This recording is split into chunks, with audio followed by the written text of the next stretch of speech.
Hello everyone, Sister Shauna here, and I'd like to welcome you to my kitchen here on Love in the Pot. Part 2 of our garden to table segment, and I would just love to show you how to incorporate a few garden essentials in your home kitchen. Many of us are able to grow things like herbs, tomatoes, zucchini, and things of that nature. So I thought I'd show you a relatively simple recipe that you can utilize those ingredients.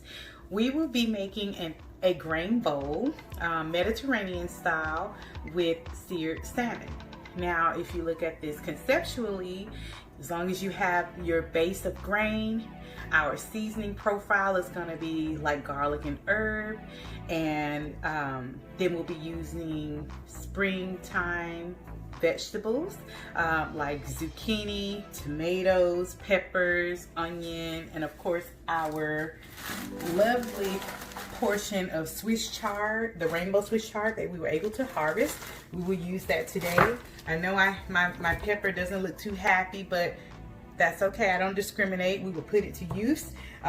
Something like this is good for that because it'll be diced up. So, you know, no big deal.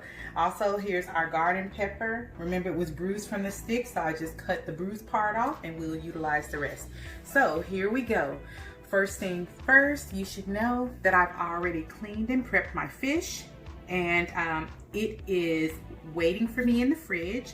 I've created a seasoning blend. It's pretty simple. It's just salt, pepper, garlic with a pinch of pepper flake and a little bit of dill. I have a lot of that in my spice cabinet, and I don't get to use it often, so I'm using it here. And we will start with the actual grain. So I will be using quinoa today, which is a tricolor blend. And if you have a house of finicky eaters, you can blend that quinoa with rice. It will just bump up the nutrient content of the rice and make it more palatable. When you're making rice, you want to go with the 1-2-3 ratio, which pretty much means whatever you use, whether it be a coffee mug or a bowl, for every 1 portion of that, you'll need 2 portions of liquid, and then it will give you a total of 3 out of the yield. So if I use a 1 cup measure of my grain, I will need 2 cups of water or broth, and it will give me a total of 3 cups of cooked grain. So today we're going to use 2 cups. So I'm going to do 2 cups of rice. I'm sorry, 1 cup of rice and then 1 cup of quinoa.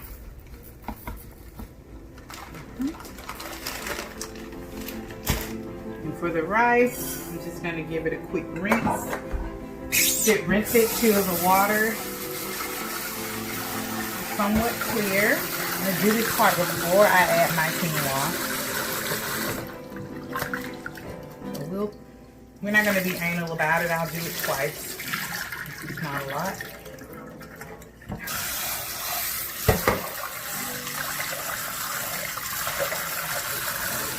I came to you today with clean hands, by the way.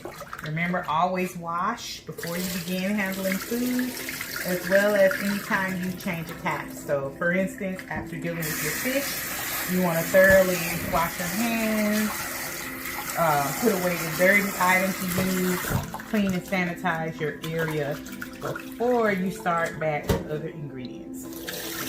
Different ingredients have different temperatures of doneness. Okay. So we have our rice. Now we'll also do 1 cup of the quinoa mixture. I have a tri-blend. Any variety is perfectly fine. They cook pretty much just like rice.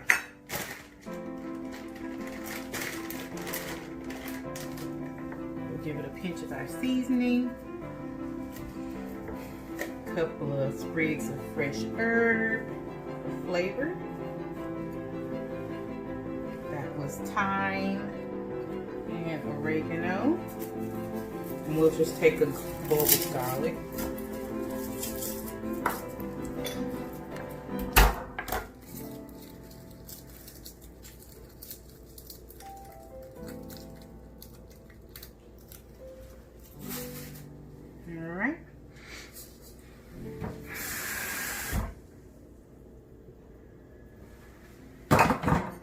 do this by eye, but for the sake of the video, let me measure. So since we did 2 cups of dry, that means we need 4 cups of liquid. I'll account for half a cup of what I already put in there.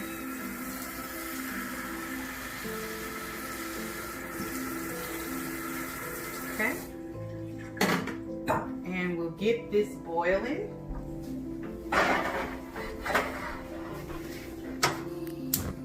Once it comes to a boil, I will turn it down on low and put the lid and let it steam. And it'll take about 18 minutes or so to cook. You'll get perfect rice every time. Remember, you should always do things based on what takes the longest to cook. The fish cooks very fast, so you want to save that for last so it'll be fresh and moist. You won't have to reheat it in the microwave and it potentially dry out. So our longest cooking thing is the grain. But as I said before, I prep the fish first. I have my seasoning blend already ready as well.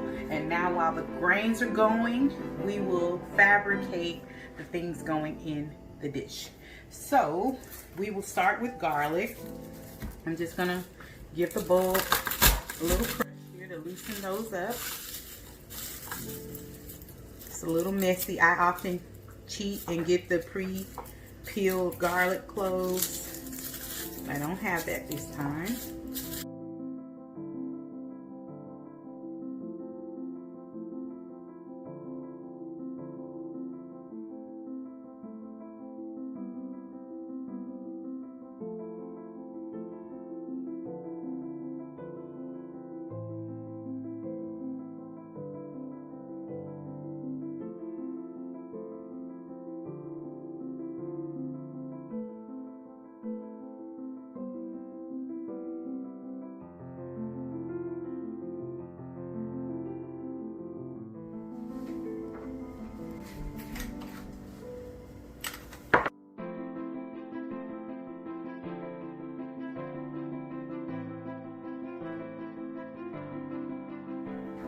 Remember to keep an eye out on your grains.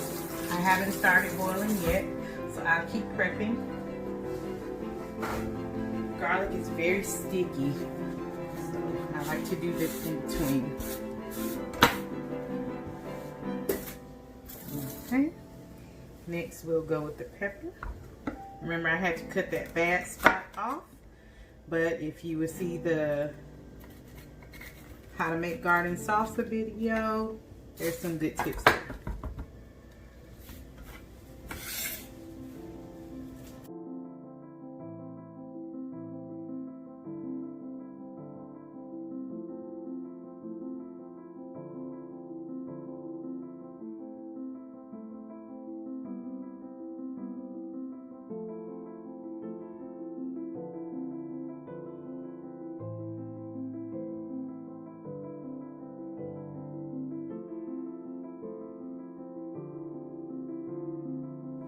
Grains are boiling, so now I'm going to turn it on low and add the lid.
As you go.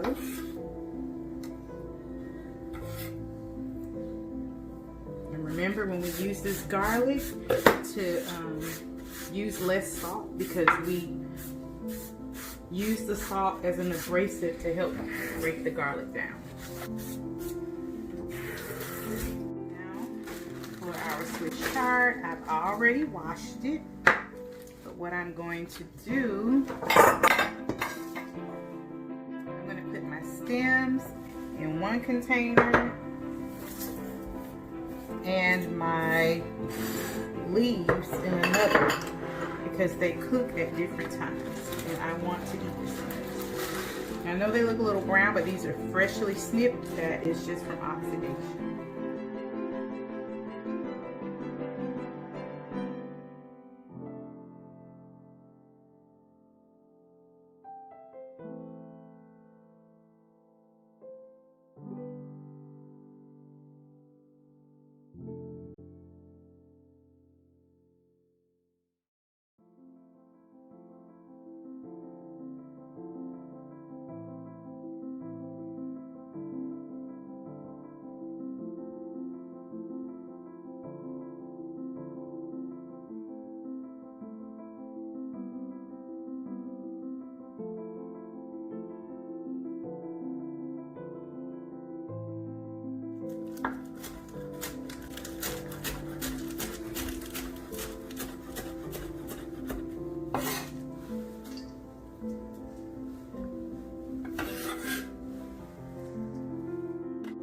We'll take a peek at our grains and come back to prepping.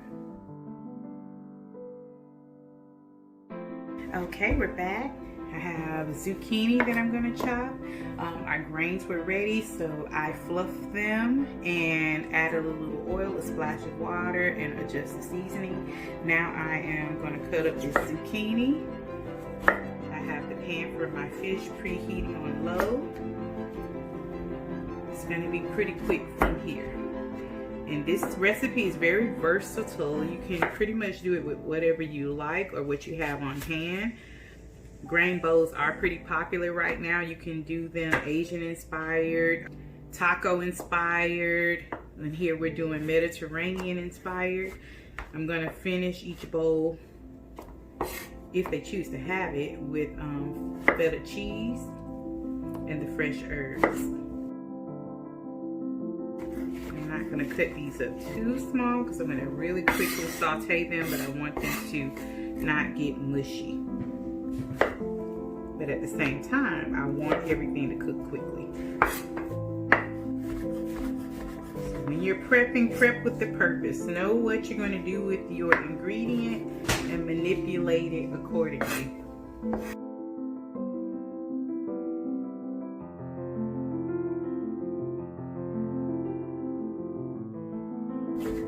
These I am not going to cook. Sometimes it's nice to have a fresh element. And remember, it's very important when you're cutting tomatoes to cut with a sharp knife.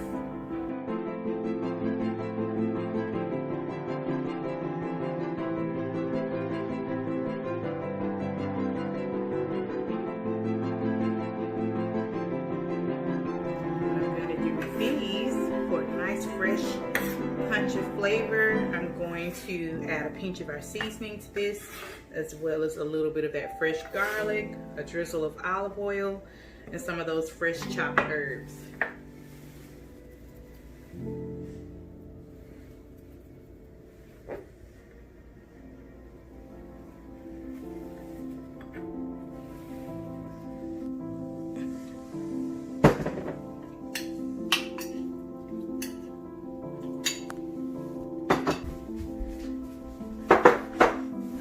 Grains are back there staying warm, and I have this chard as well as the other components I plan to cook. Matter of fact, I'm going to move my grains over here for plating. We'll turn the temperature to our preheated pan up to about 3 to 4. I'm going to get my pan preheated for the Swiss chard. I love these big skillets.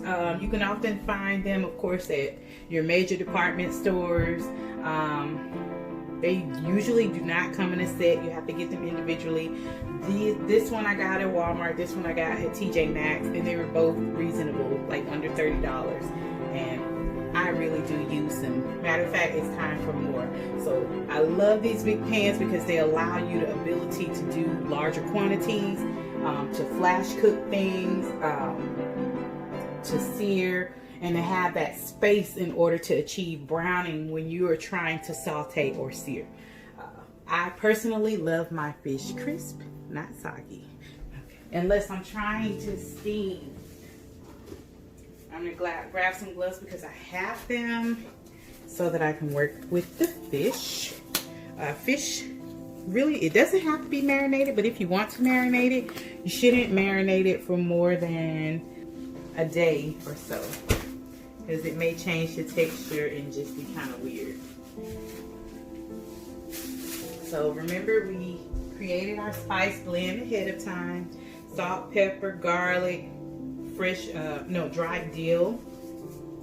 But you can do whatever you have, or you can keep it very simple, or you can just use the plain Italian spice and add a little salt and pepper to it. It would be sufficient for what we're doing. I'm keeping the skin on because I like crispy skin fish. And I have the flesh side down on paper towels to drain the moisture out. That way it can get nice and crispy.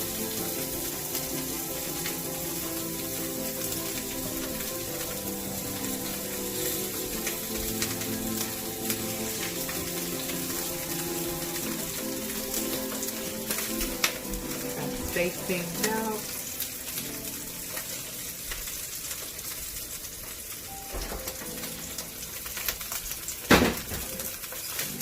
Wash the hands.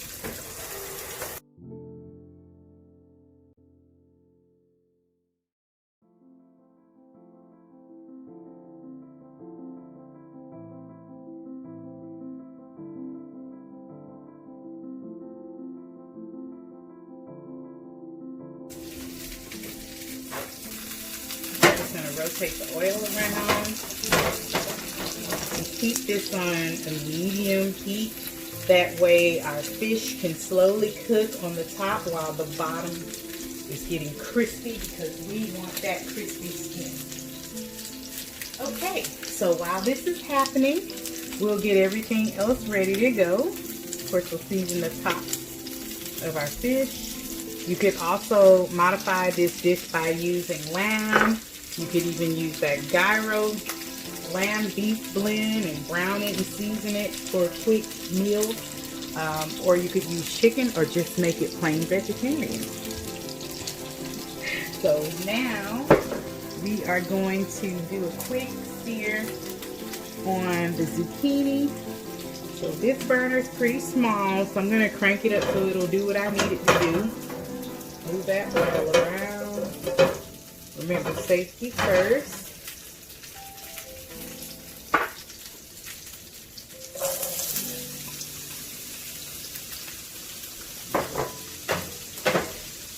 And while I'm here at the stove, I'm going to be paying attention to my fish as well. Put a little bit of that same seasoning blend on the zucchini.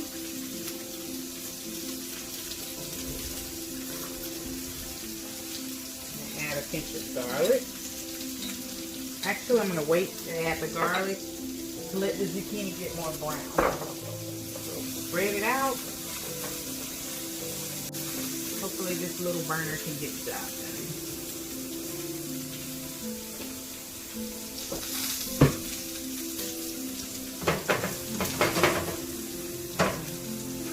Okay, now in the meantime, we'll take a look at our fish here.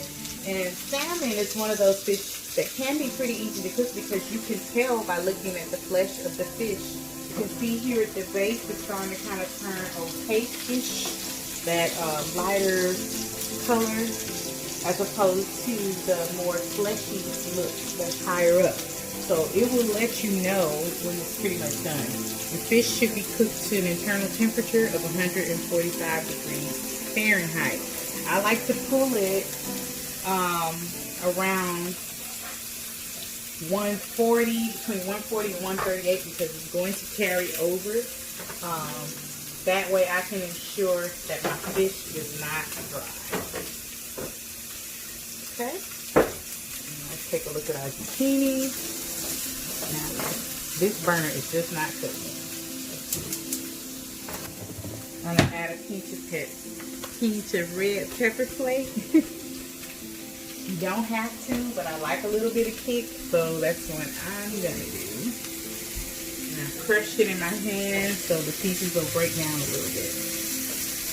This burner's doing a little bit better, but that's not exactly what I was going for. As a matter of fact, we'll make an alteration since we're going for crispy skin, not the traditional way I would sear. I'm going to sear the fish over here, and I'm going to put this here so I can blast it. Because if you cook zucchini low and slow, it's going to get mushy, and I really wanted to get some color.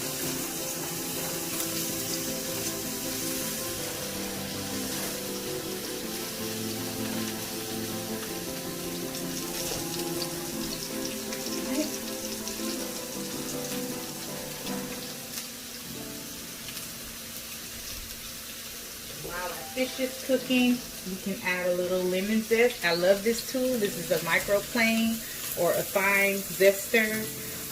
I'm just going to use this to add some fresh lemon zest to the salmon before I flip it, so to cook into the flesh. And then we can also finish it with some of this as well. It's just a nice touch, but it's not necessary.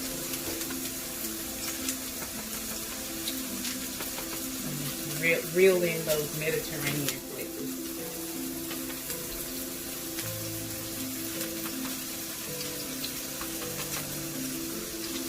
Now, I don't know if you noticed, but you can totally tell the color of the fish is changing. It's almost time for me to flip it.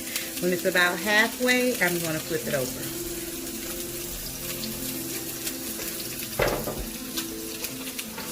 There we go. Some brownies. Whoops.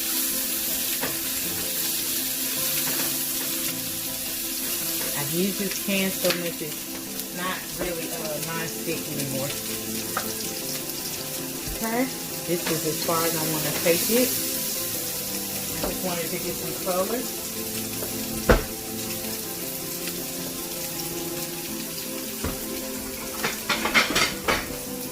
I want to put it in a single layer on a plate so that it does not continue to cook and get mushy.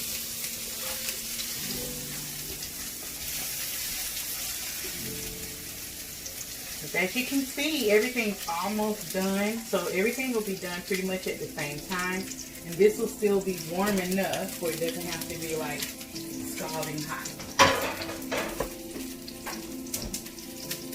Okay, so now I'm going to lower the temperature a little bit and flip my fish.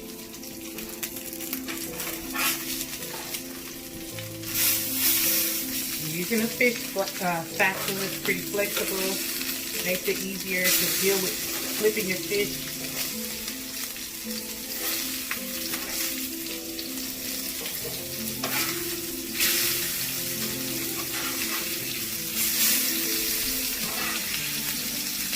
Probably take about 2 to 3 minutes per side. You have to watch it.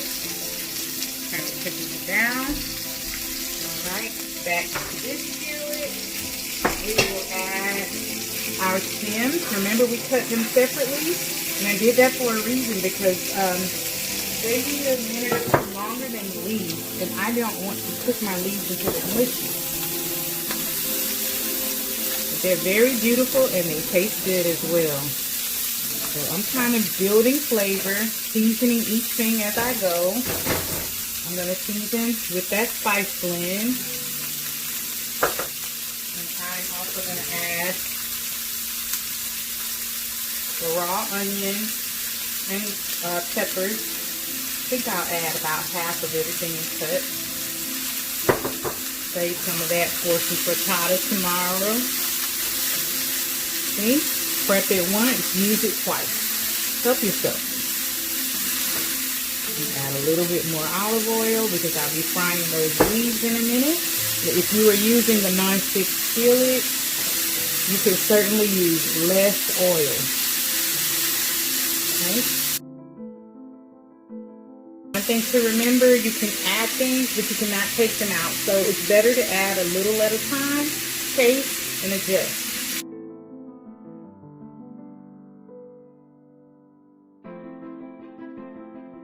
You can keep plates warm in the oven to make sure that the portions stay hot, or you can put your oven temperature on 170 or whatever its lowest setting is and use it as a warmer. But be mindful that whatever you keep it warm on, whether you're warming the plate or whether you are trying to just maintain the heat of the fish, that it's an oven safe pan or plate. Okay.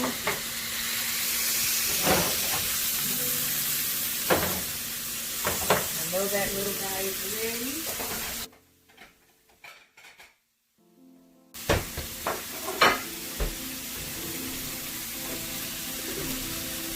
I'm going to get a clean fish spatula since I turned the other ones, the raw ones with that.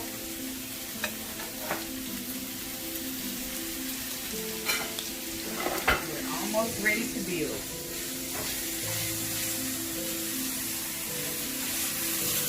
And these are starting to caramelize a little bit. They look translucent and tender. I am ready to add my leaf now. And you may have to add it like in thirds.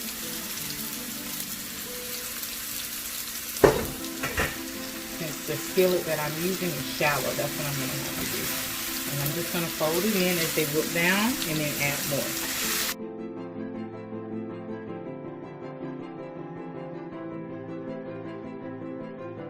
Now we need to check the temperature of the fish.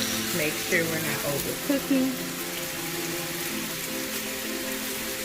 This one's at 138. It's perfect. That one needs a little, no? That's ready. We're all ready here. Let me make sure and check this, guys.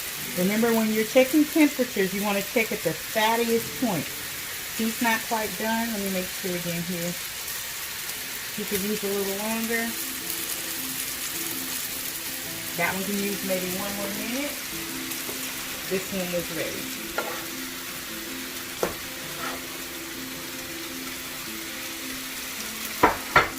Okay. Now give us time to go back to our veggies and give them a stir.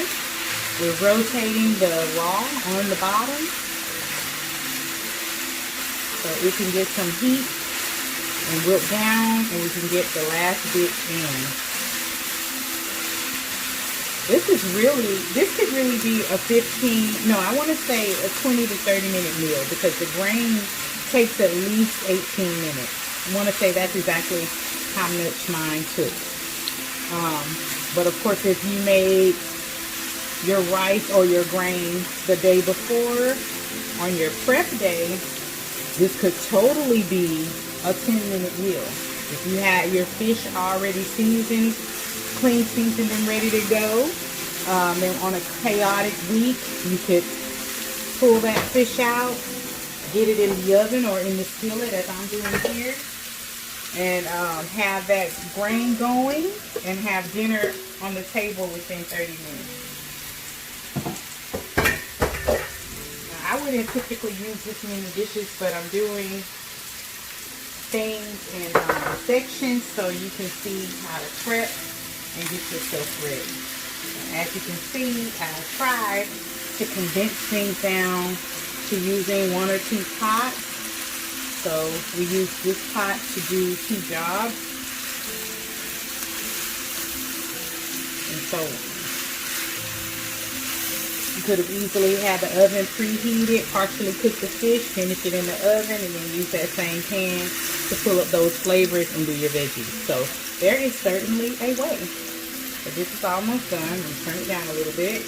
I'm going to check my fish now. I'm going to put the smaller one first. Alright, it's at 143. This one's at 126. 128. So they still need a minute or 2, but this guy is ready. Ooh, it's pretty. And if you don't like that white stuff, you can just sear it on the edges for a moment. No big deal. Or wipe it off.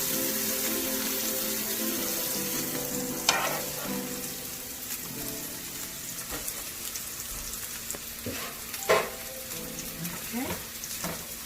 Now our greens are done. Swiss chard is one of those greens that's full of iron and vitamins and nutrients, but it doesn't have to cook all day like collards or even cook quite as long as kale. So I'm just going to taste it and adjust the seasoning.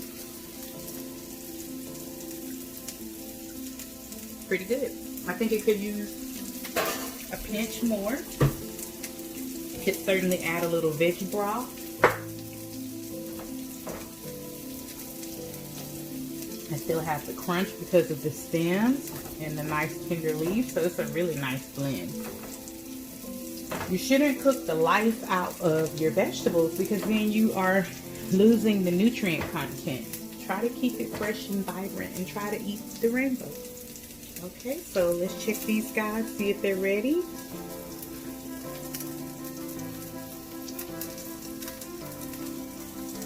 $139.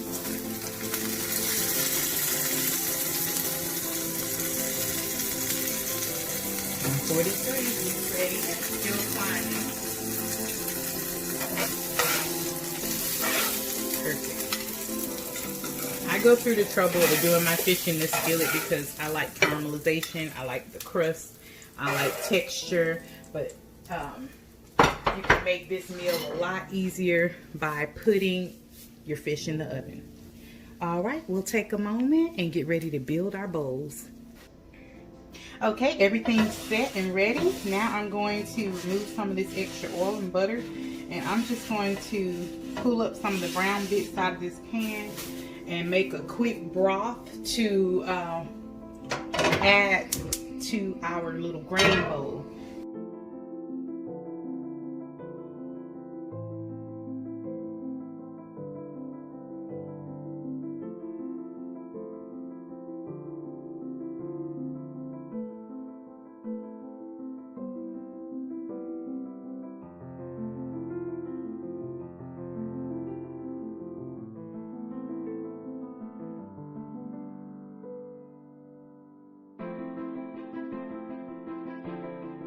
Okay, so here we have now our sauteed zucchini. We'll start building the bowl.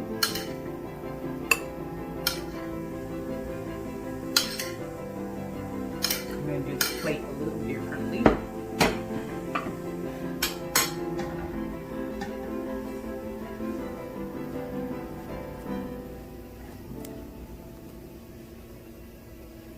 And I have my wilted Swiss chard.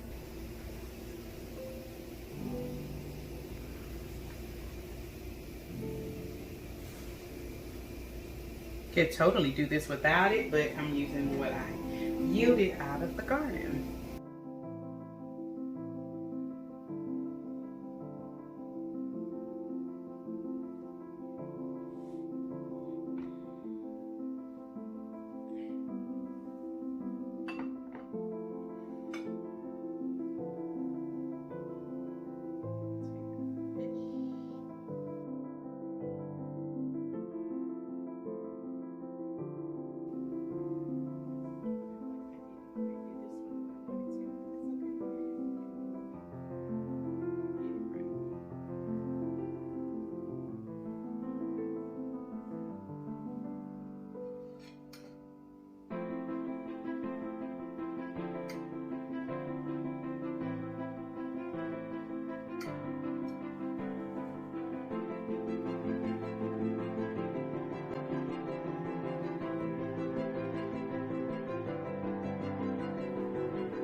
We're going to check our broth.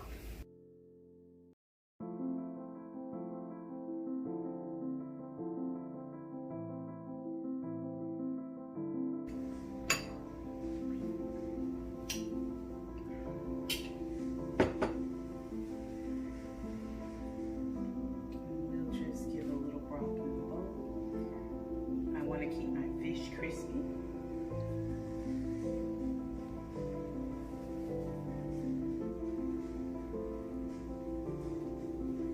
And this one will go over the grains with it and the veggies.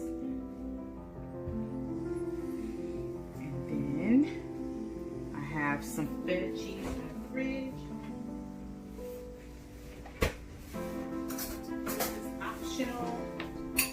Some olives would be nice as well. I know everyone doesn't like cheese with fish. Maybe we'll do it that way.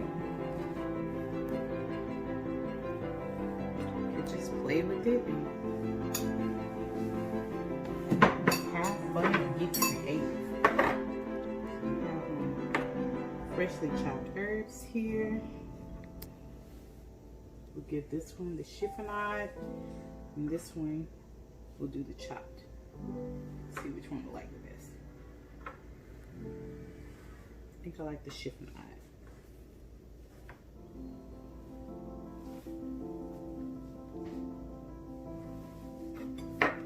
And I also have plenty of herbs for another day. I like the chiffonade, so I'm going to do more on here. I didn't purposely try to do this extra pretty. It's just home style, but garden fresh, relatively easy, and just something a little nicer than what you'd normally do on a regular night. Maybe a little lemon zest, as I mentioned before, but honestly, this is complete.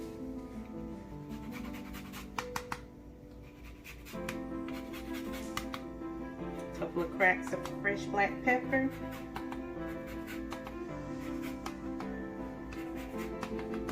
And I'd say that's that. Here we have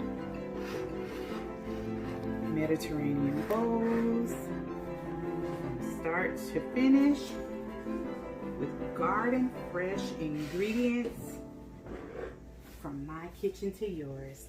Thank you for joining me on Love in the Pot, and I hope that you enjoyed this and that you will be inspired to grow a small garden and try to get yourself a little yield for the kitchen.